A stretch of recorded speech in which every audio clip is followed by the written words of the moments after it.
Podcast.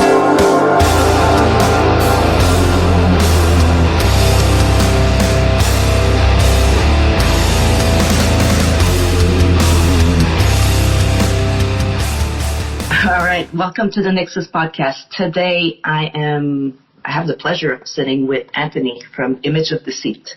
Yep, Image of Deceit is not a full band. There's one guy behind everything. So let's get to picking his brains and seeing how everything is done. Where are you from? I'm from Northern Virginia, basically about an hour or so from Washington, D.C. Okay. How was music introduced to you? Like, what influenced you in your early years? Well, it's going to be the same for a lot of people, but my start was with Metallica, of course. And like I said, I've been a drummer first. So, I mean, originally I was going to start on guitar, but pan out that way. My best friend and I, we were going to start a band together back in high school around when I was 15, 16. And it just so happened that his father bought him a guitar. So it's like, okay, well, we can't really have a band with two guitars now, can we? So I convinced my dad to buy me a drum set. Interestingly enough, I still have that drum set today. Oh, wow. I'm surprised it lasted through all the weathering, moving around, the tours and stuff like that. But, of course, it's a Tama drum set, so, of course, it's going to be durable. But fantastic drum set, and I kind of expanded on it. And if you look back through when I was with Navarium, if you look through those photos, you see the drum set in all of its glory. But yeah, I started off with that, and this was back in the days when, we had VHS tapes and things of that nature before all this technology took off. So they came out with the VHS of Metallica S&M. And before that, I got into them on the Black Album, and then I kind of went backwards from there and fell in love with them. And so those were my, I guess, thrash metal days, if you will. I'm more of a visual learner, right? So S&M, they had a bunch of great angles on them. And, of course, when they put out the DVDs later, you actually have to pick which camera you can choose from. I didn't have that luxury back then, of course, but right. But yeah, so it has some good angles, and I'm like, okay, well, again, I'm a visual learner, so I got to pick up on certain things he was doing and certain feels that maybe I wasn't 100% sure on. And from that point forward, it kind of took off, because the drum kit that my dad bought me, I was just fortunate enough for it to have a double bass pedal on it. And so I kind of got an early start on trying to figure that out. Right after I got into Metallica, though, I got into a band called Fear Factory. Fear Factory was my more or less introduction to industrial metal, number one. Number two, introduction into creative double bass playing. And creative double bass playing is a huge part of my playing, and is what I incorporate into Image of Deceit, which, if you don't hear it by now, you're going to definitely hear it in the songs to come, which is another reason I'm excited for album 1 to drop. So therefore you get a better understanding of the sound that I'm trying to portray. But, I mean, that's essentially, in and of itself, the nutshell of how I got into the whole music scene. How'd you learn to play drums? Like, just visual, like you just looked, do you know how to read partitions, or are you just, I play by ear and by feeling, I always play by ear and by feeling. I did try once, back when I listened to Soulfly. I only listened to them for a short period of time. There was only a few songs that I liked, but there was this one particular song, I can't remember the name of it, but it was very tribal. Like, I love the tribal drums just because, it can fuck with you a little bit because you don't know how they're playing it, or maybe it's just the dynamics or just the velocity of how they're playing it. It's a kick, or you never really know. Sometimes it's so simple, but you make it overcomplicated. But that particular song, I was actually looking at the transcripts of it, and slowly but surely I figured out how to read the notes. And I figured out it was so fucking easy, and it made me feel so stupid. Sometimes it's just to take the time to sit down and actually take the time to look at it and read through it, and then you're like, okay, it's not that hard. Yeah, exactly. I have to sit down and take the time. Image of Deceit. What's the story behind the band name? Well, behind the stage name, I should say, because it's not a band. Yeah, so I wanted something to do with, I guess, mirrors and self-reflection, and I guess the way that you are perceived and whatnot, and the way that you are judged.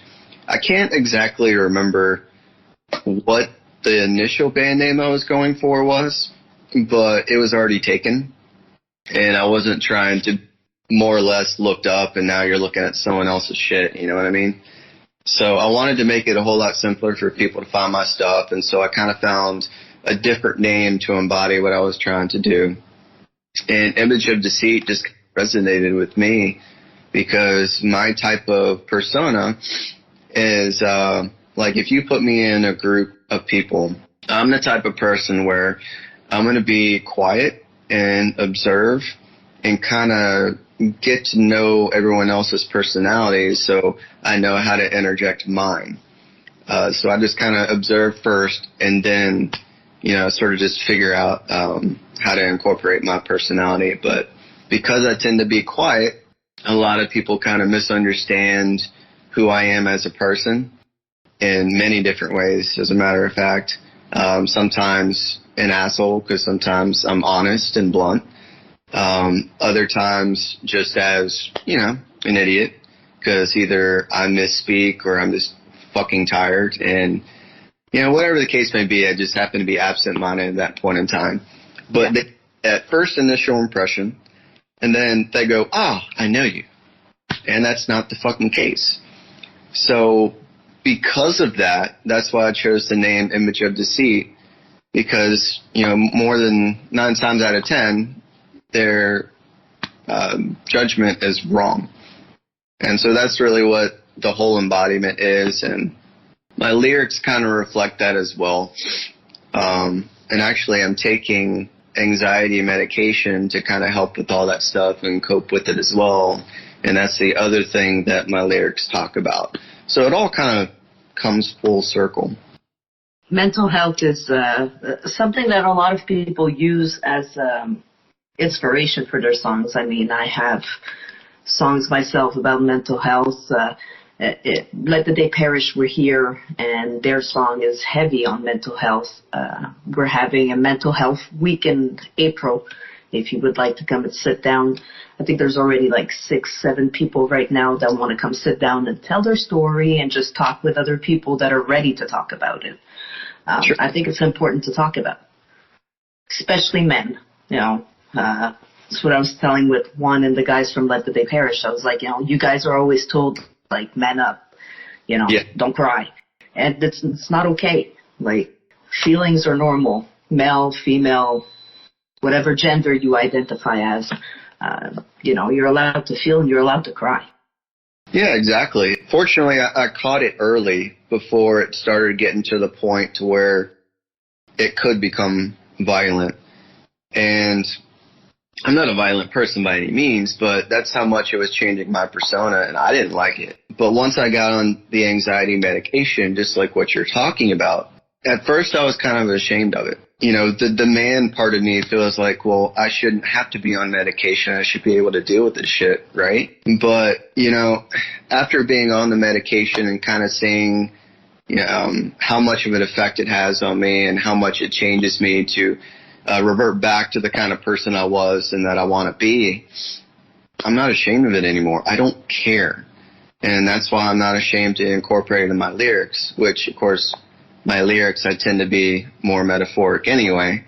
So it's open to interpretation, but I don't mind about talking about it anymore. You know, more people have anxiety now than people realize. So I'm not ashamed. I mean, we're diagnosed, like doctors are doing a lot of, you know, like back then, like back when we're probably around the same age. I'm 41. So, you know, when I was a kid, when I was a teenager, you didn't have the option of going to the doctors, and they just tell you, she just has, she's just a dreamer. He's just very, very active. Like there was no ADHD. It was always just, let them play outside. Let them play outside. I mean, outside is an awesome medication, by the way. Like, I recommend 100%. Video games are also fun, and computers, but you got to take a break and, you know, enjoy life a little bit. But mental health is important. I'm happy that you could go and get some help and that you're not ashamed of it anymore, because there's nothing to be ashamed of. Even for anybody, there's nothing to be ashamed of. How would you describe your music? Let's do this way. How would you describe your music before, and how would you describe your music that you're going to be dropping now? Sure. Okay. So when I first started, it was more guitar oriented. I was not that familiar with exploring synth sounds, creating your own sounds. I was not that vexed in like chords, melodies, anything guitar related. I knew rhythm. So I tried my best in trying to get a guitar part, you know, that sounded like a guitar player would play it, but that would also highlight drum beats that I would make. Like a lot of times I would start out with the drum beat and then go back with the guitar, because my stuff is syncopated. And that's one thing that I still carry today. A lot of it is syncopated. Hell, Disturbed stuff is actually a good reference as well as Fear Factory. But yeah, so it was mainly focused on guitar and drums. Well, also with the vocals too, I was still learning how to use my voice. I was still learning how to scream. I was still figuring out how I wanted it to sound. Yeah. So when you listen to the first few tracks, you're going to hear it more in the mid-range, and you're going to hear some lows every now and again. And I enjoyed the lows immensely, but I always wanted to be able to do the screams like Wayne Static from Static X, who is a huge reference for me as far as my vocals go. And there's another industrial, they call them black metal band as well, who's also basically just a solo artist, but Cyclone 9. And my band, Nivarium, when I was with Nivarium, we had toured with Cyclone 9, and his vocal style is up in the high register, which is why they call it black metal, and it stays there consistently. And I've always been enamored with how in the hell do you do that? So every single day, I was recording my vocals, getting something down, putting the songs out, sharing it with friends and family, going, what do you think? What do you think? What do you think? And eventually along the way, like, it wasn't a cognitive thing. I just happened to get the vocals higher and higher and higher. And Fall Tonight was the first song where it started getting the high register. But Synthetic was the one that cemented it in. So that's the reason why I wanted Synthetic to be the single off of the first album. And it's also the sound that I was basically moving forward with.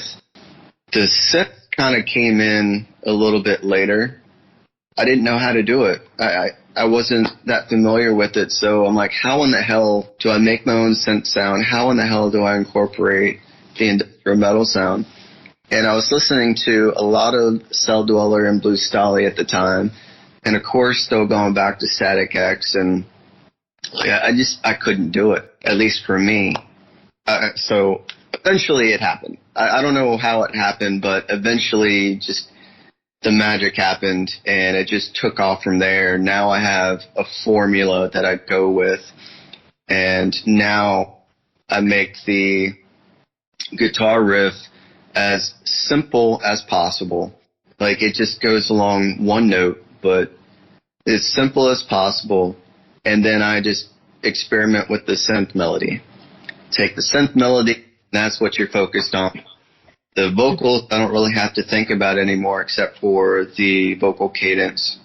And it's a game changer when you can add some instruments, like, and not just be simple, like just drums, bass, guitar, vocals. When you can start adding the synth, when you can start adding the violins behind, it brings the songs together. It just gives it more depth. That's probably why you say your sound is changing, because now you're just adding more.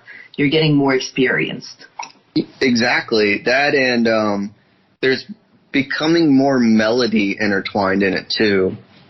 I always wanted to incorporate some sort of melody in there because, I mean, when people are listening to music, of course you remember rhythms, and even with screams, you may remember like held out screams or something rhythmic or something that was just really significant and, you know, ear catching. But the real ear candy is the melody. And now I'm finally able to embody that, which I'm happy to be able to do that, because now you can listen back to it and go, okay, well, even if there's no singing in it, okay, well, at least you have this melody that can, you know, you can play back over and over again. But, I mean, now it's even getting to the guitars a little bit. But, I mean, I got the guitar player on the side that can kind of brighten it up a little bit, or, you know, just make it more lively. And I'm excited for everybody to hear the evolution. I mean, even now I've got, I'm working on album 4, believe it or not. Wow. Oh yeah. And I've got stuff set aside for album 5 when it's ready, but like those songs, they don't have, I guess, the vibe and the sound I'm going for in album 4, which is why I'm saving them for later. But yeah, album 4 is getting into a little bit more complex guitar parts and lead guitar parts and more exploration. So definitely an evolution to come. Well, we can't wait to hear that. For now, we're going to take a little break and listen to Synthetic, since we just talked about it. So let's let everybody listen to it.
We're back with Anthony from Image of Deceit.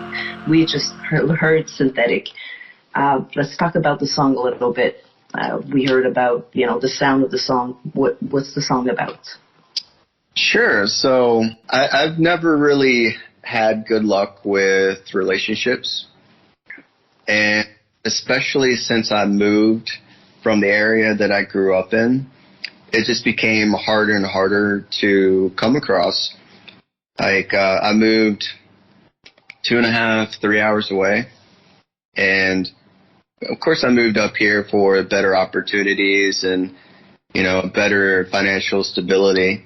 But I don't know anybody up here, but my brother lives up here, and that's why I moved up here to begin with. And Navarium was really taking off. So we were playing shows almost every single weekend. It felt like every weekend. So it felt like the right thing to do, but yeah, I've never really had good luck in the relationship area, and I work 12-hour shifts. I tend to keep my work separate from music, but I work 12-hour shifts, so it became harder to come across. So Synthetic is really, I've never been able to find the perfect woman, and kind of getting tired of, being let down and looking around. So Synthetic is basically Frankenstein in a sense of, building your own perfect woman, and that's how you got to do it. So that's basically what Synthetic is about. And Synthetic is on rotation right now on the NYXUS radio. It was the song that I chose out of the 4 that you sent. I think sometime I'll listen to all of them. All of your songs are going to be featured at one point in a playlist or in... but I picked one from every band right now, and Synthetic is the one that's stuck with me. Well, thank you. My pleasure. How does music help you in other areas of your life? I know that music is a big part of everybody's life that comes on the podcast. But if we take music away from you, how would that affect you? And I'm not just talking playing. I'm talking no more hearing music. God. I just have to die. That would definitely suck. I mean, I know some people listen to songs for the lyrics and the message behind it. I'm a drummer first. So into the musicality of it, the drums and the energy, and I vibe off of the energy of it and the emotion that I receive from it. So that helps me in that. And then as far as like creating my own stuff, like when I was talking about the anxiety and stuff like that, I write stuff that is personal to me. And like I said, I use a metaphor so that it's not straightforward. You can interpret it however you want. And yeah, it's very personal, but I guess it's a safe haven, if you will. But like, I am horrible at expressing my emotions. I am usually the type of person who sucks everything down and lets it eat away at them. And unfortunately, eventually it does come out. Yeah. And it's not pretty. But I usually sacrifice my emotion for whatever the situation calls for because it's usually not worth it. And so music, I think, would probably, if it was gone, it would drive me crazy.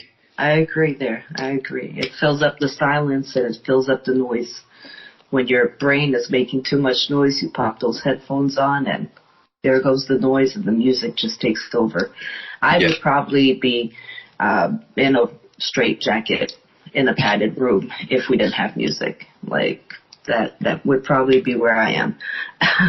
What's your creative process? I know we said the drums first. Did you ever try to write it another way? Like I know a lot of people would put the guitar first, then the lyrics, and then the drums. Yeah, I've actually tried it a bunch of different ways. And like at first it was the drums first. And then I started doing guitars first. And I think that's how Synthetic came about. And then after that I started exploring different synth sounds, and the intro synth in Light Fire Inside, that song started because of that intro synth sound. So it has kind of evolved. I've done it in every single way. Some of them have been vocal cadences first, and now it's actually getting to the point to where I start off with piano melodies. In the later stuff, I got piano incorporated in it a lot more. And I think that starting off with the piano has really greatly helped in, I guess, creating a three-dimensional sound, because then you can separate what the individual keys are doing in a different synth and then the underlying notes in a different synth. And it kind of creates this whole palette that I think is incredible. Very cool. Where can we find your music? It streams on all different platforms. I primarily use Spotify and YouTube, but I use DistroKid. Okay, so all major streaming platforms and more. Yeah, essentially. At first, I didn't send it to all of them because I don't use all of them, but why not? So I checked all the boxes. You never know where people are listening from. It's like the podcast. I have a friend in India, and he was telling me, he said, I went on Spotify and I can't listen to it. It's blocked. I went on Amazon and it's blocked for me. So I sent him through Audible, and he could listen to it through there. So, I mean, I was like, okay, so I wasn't sure if I was going to put it on Audible, but now that I know that it's blocked where you are, maybe that happens to more people. So always check those boxes, and there's no money in the streams anyways. Even if everybody would go on Spotify and listen to your song, we're not going to make it unless we get those millions of streams, you know what I mean? Like, yeah. It's not where the money is. The money's in the merch, guys. I'm going to repeat it again, another episode. Do you have merch out right now? Not yet, but I am working on it. I had the guy who initially did the logo that you see, he initially did it in the red, which is what I wanted. But I kind of changed it up and did the grayscale, and then started Instagram. There was a filter, and I used a particular filter which made it this bluish hue, and that's what you see now. So I went back to him and had him update it. I can use it for shirts. So definitely look out for merch this year. And I plan on also making a shirt with the first album cover as well. Awesome. So make sure you check out for when Anthony, Image of Deceit, releases their merch. Even if it's a $5 sticker, guys, it helps a lot. It helps a lot in the end. When you go see those shows, you know, you got $5 in the end at the end of the night, you know. You had a good night, so go to the table and buy something. A beer cozy, a sticker, get yourself a hoodie. That's where the money is. That's where the band make a bit of money to be able to go in studio and get more equipment. And so I'm a big person to push the merch all the time. So it's a great idea for you to have some merch, yes. Just let me know when you do have the merch so I can get myself something. Oh, absolutely. I'll be blasting that everywhere because, like, we were talking about the community earlier, right? And we be involved with the right people at the right time, and it's still blowing up. I'm still getting on certain posts. And now, like, if you're not quick enough, like, your post just keeps going to the bottom because there's so much activity from the community now. It's actually surprising and a blessing at the same time. It is. It's nice to see everybody stop competing. We're not going anywhere if we keep competing. Yeah. We can't all be Metallicas and in this moment. And so instead of competing, we got to help each other out. Sure. We got to, you know, offer those shows. Like when you have a show somewhere, try to get a band or two to come in with you and, you know, show them to some new people. They'll bring in a crowd that doesn't know you either. So I don't see the competition anymore. Even me, like sitting here doing podcasts, the radio, I cheer for all the other girls, all the other guys that are doing this because it's hard work. Everybody's doing hard work to get that little piece of, you know, like recognition. I do this for the love of it. I was on the other side. Throughout COVID, I was the one being interviewed with the band, and I liked doing it. But not many people would give us a chance. because we were a small band, because we were indie. So to the people that did give us a chance, we were very thankful. So I figured we'll start with a podcast, and the podcast became the playlist, and the playlist became the radio, and all of this because of you guys. That's my point. The community made this happen. If it wouldn't have lifted up, I wouldn't have a radio to play 3 songs right now. So in a month, it made everything happen. And we're all very thankful. Like, my whole team is like, wow, I can't believe it went this fast. And it's from the support, from getting agbatted. I know Agbat is still in Facebook jail. Anger Overdose is still in Facebook jail. We're losing the big guys, but they'll be back. They'll be back. Oh, yeah. You can't keep them down. No. Anger Overdose is just coming back, and he's going to eat everybody's brains. But, yeah. Yum. What are the plans for the upcoming months? I've got a couple more songs that need to be mixed and mastered. I had just finished the last song on the first album, and just had my friend that's doing the live guitars and bass. He just finished them. And the last 2 songs to my mix master engineer, who is Mark Tomlin from The Wave. And once that's done, that album is finished. And I do plan on making physical copies. I never in a million years dreamed that I would be having my own solo project. Never in a million. So whether this is the end or this is beginning, I'm still grateful for where it is. Do it for yourself. Like, if you have to do something, do it for yourself. Everybody has their goals. Everybody has their, I always wanted to have a CD out. I have singles. I have 2 singles out. We didn't sell them. I just printed them for myself.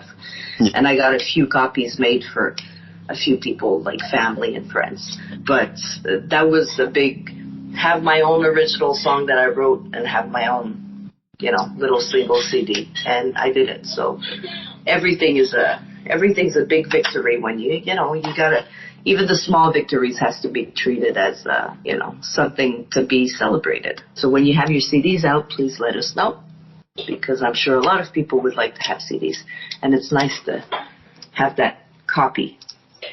Like, Spotify's great, but I like to have that hard copy of a CD. Is always nice. Yeah, people our era still enjoy, the physical copies and even signed CDs. And oh, yeah. I don't care about signing every single CD that I send out, even if it doesn't bother me. I just want to get my music out there, and whoever wants to listen, enjoy. Absolutely. Like right now, I'm waiting for, I won something on Instagram from the band Evil Leaf. Yeah, I saw that. They're sending me their CD signed and everything, so I'm like pretty excited. I love CDs, especially signed. So for sure, when I do get one of your CDs, I'm gonna need that Anthony signature on it to make it authentic. So you had shows before. You were with a band and you were in front of an audience. What happens when you're in front of the audience? Where does your mind go? Well, when you're in a band like Navarium, which is very synth heavy, and I know some people look down on bands that use click tracks. I'll be honest, I don't really care, and it doesn't bother me. We use click tracks. When I go out and tour with Image of Deceit, I'll be using click tracks. But that's where my mind was focusing on the click track. And I mean, yeah, when you're listening to it, when it's not a show, it gets annoying because it's just constant thing in your ear. But, my mind was basically just don't fuck up. You got to keep these guys in time. And the first song or two, I was so nervous about fucking up. I would barely even look out in the audience. Once I got into it, though, I was like, fuck it. I don't care anymore. But, yeah, that's mainly where my mind was, with don't fuck up and remember your cues.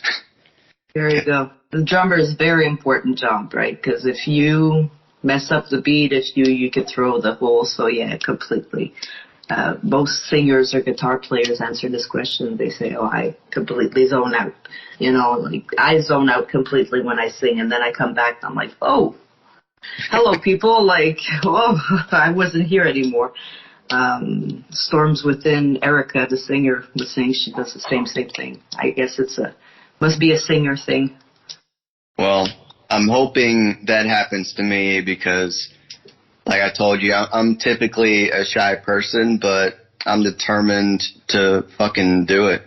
And maybe it will be like that for me. Who knows? Only one way to find out. We'll find out as soon as you do a show. How do you define success? There's a lot of ways to answer here, obviously. Like some people say success is staying true to yourself. Some people are saying it's big tours. The way that I would define success is by, I guess, accomplishing your goals, which I know can be pretty broad, but I'm keeping it broad for a reason. Like for me in particular, my success so far has been creating the songs that are listenable, being able to form this solo project, being able to do the vocals the way that I'm doing them, being able to release them, being able to afford to do all this stuff, and then having the luxury of being able to go on the road and present it to everybody. Like, in all honesty, that to me is success, and of course people wanting to listen to it. All of that as a whole for me. Very good answer. Let's take a little break and listen to Light the Fire Inside. Sure.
Showed his face and led me to this dark place. Life's new design, now persevere. How did I get here? I'm falling apart, I'm falling apart. Into the dead, you will discard. You will need I'm here next to you. Oblivious, you walk all over mine without a care. You light the fire inside.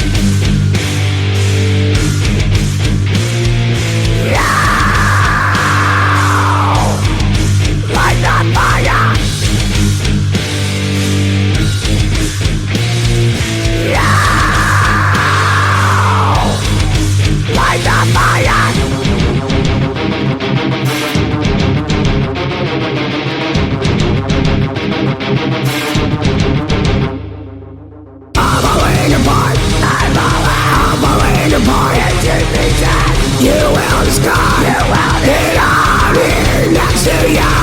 Oblivious, you walk all over mine without a care. You light the fire inside. Light the fire. I'm alive without a care. I'm alive without a care. Light the fire. I'm falling apart. And we're back with Anthony from Image of Deceit. We've just listened to Light the Fire Inside. Same questions as always. What's the song about? I don't really like to use a lot of relationship references, but this just happens to be a second one. All right, it works. And that's why I kind of disguised it the way I did. So, because some people, when you actually tell them, oh, it's a relationship reference, they're like, oh, and it kind of ruins the song for them. I don't know why. But anyways, this particular one, everyone envisions, like this dream girl or this dream guy that they always wanted to have a relationship with. And this song is about obtaining that and it definitely not being what you thought it would be in a negative sense. Like it was the complete opposite of what you thought it would be. And you can say you've been there, you've done that, never going to do that again. Yeah. And that's exactly what that song is about, because they don't give a flying fuck about your feelings. So deep. But again, you've put metaphors in there so everybody can feel their certain type of way. I like this. I like when singers, songwriters have something in mind, but you can listen to it and relate completely differently to it. And it just makes it relatable on a bigger, broader audience. Yeah, and that's actually, I don't know how much you listen to or if you listen to Cell Dweller, but I've looked at a lot of interviews from Clayton from Cell Dweller, obviously as a solo artist as well. And people asked him many times, what are your songs? His answer is always, well, if I tell you, it may ruin the song for you. Because someone will go, okay, well, I like this song because it relates to me in this way. So now you hold it dear to you, it's significant to you. And he tells you, oh, well, it's not about this, it's about this. For some people, they'll go, oh, well, now I don't want to listen to the song anymore. It doesn't mean anything to me anymore. So that's why he doesn't discuss it. And the only reason why, like at first I was debating on whether or not to even do that. But the only reason why I do is because, again, it's open to interpretation. So if you want it to be about this, fine, let it be about this. Yeah. But me, this is why I wrote it. So I don't think it necessarily ruins the song, but, I could see his point of view, though. Yeah. It makes sense. It makes sense. Just like I saw Flyleaf in concert way back when Flyleaf was just starting. I was like, whoa, this is good songs, good music. And somebody was like, yeah, they're Christian rock. And I was like, Christian rock? And they were like, yes, they're a Christian band. And I was like, I like the way she writes her songs, though, because you can relate no matter what religion you're from, no matter, you can relate to what she says. Oh, I had no idea. All Around Me? I actually like Flyleaf, too, so that's a surprise for me, but I still like them.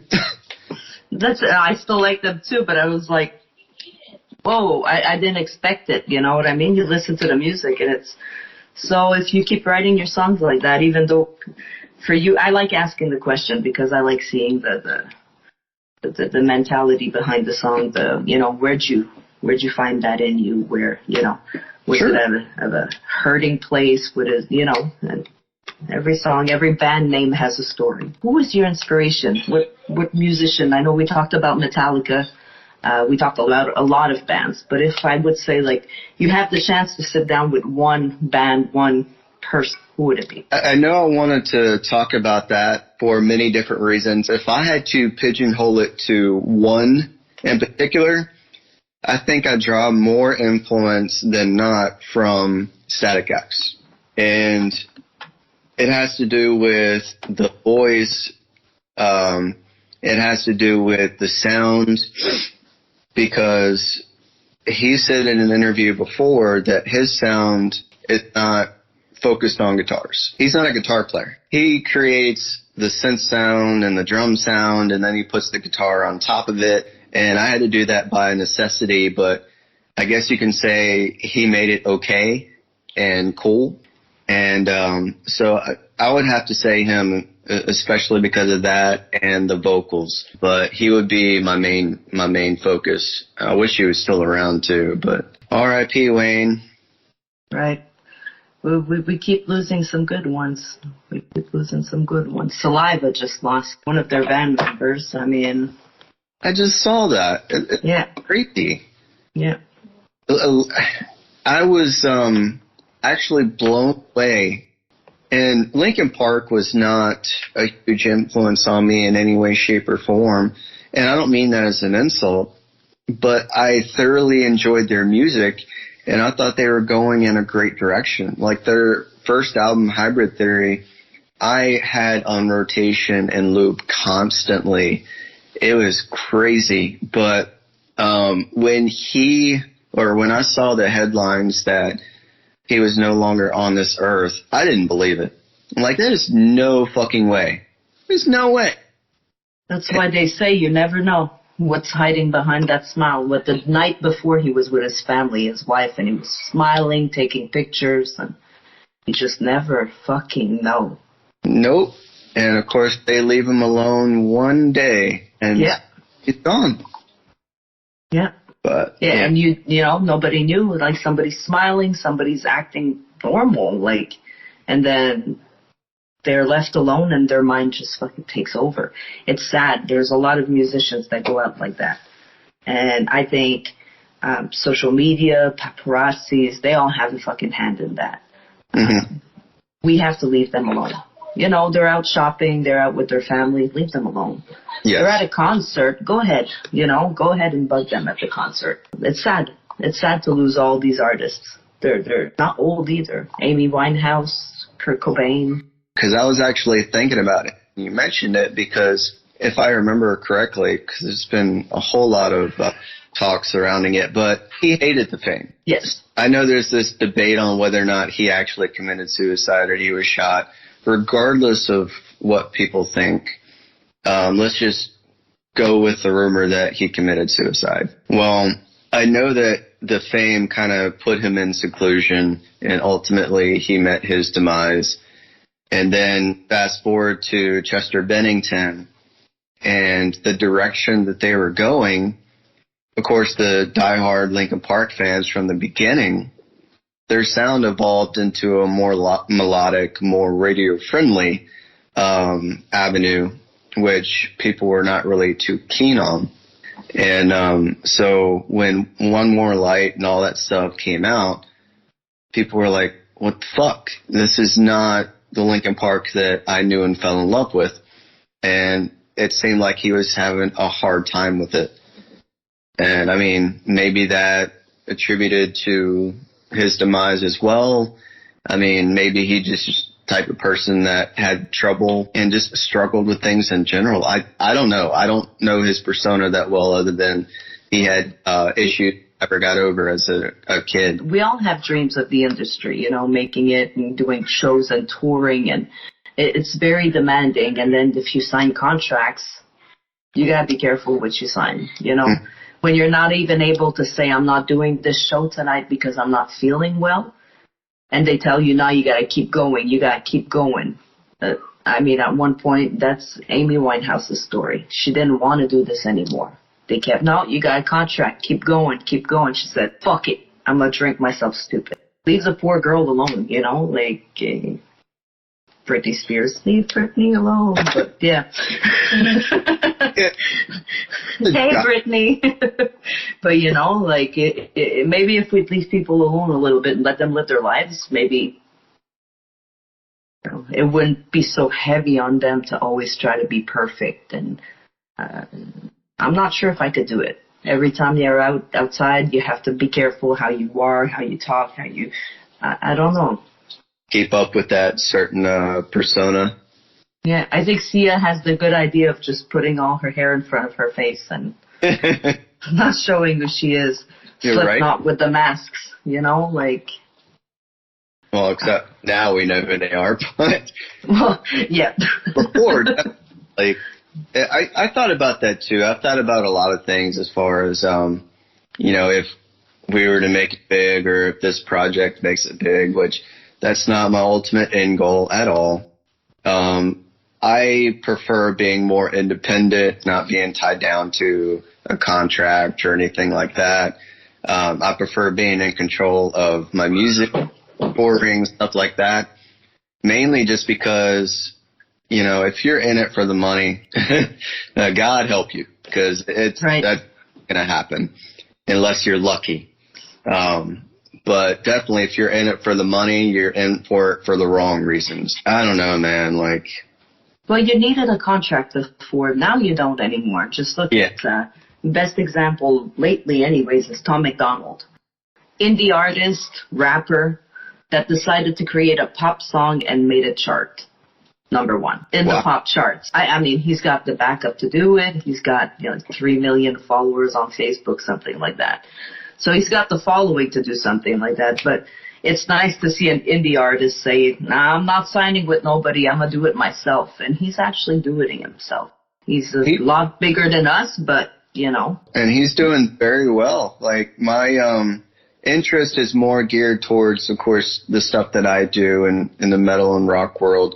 But occasionally I listen to, some older rap and some hip-hop and R&B, but I got to be in the mood for it. But I have seen him come across YouTube and feed before, and I mean that man's pretty down to earth. He does everything himself, and with his wife, everything. Yeah. And maybe it's not my go-to cup of tea, but he's putting in the hard work, and it's paying off.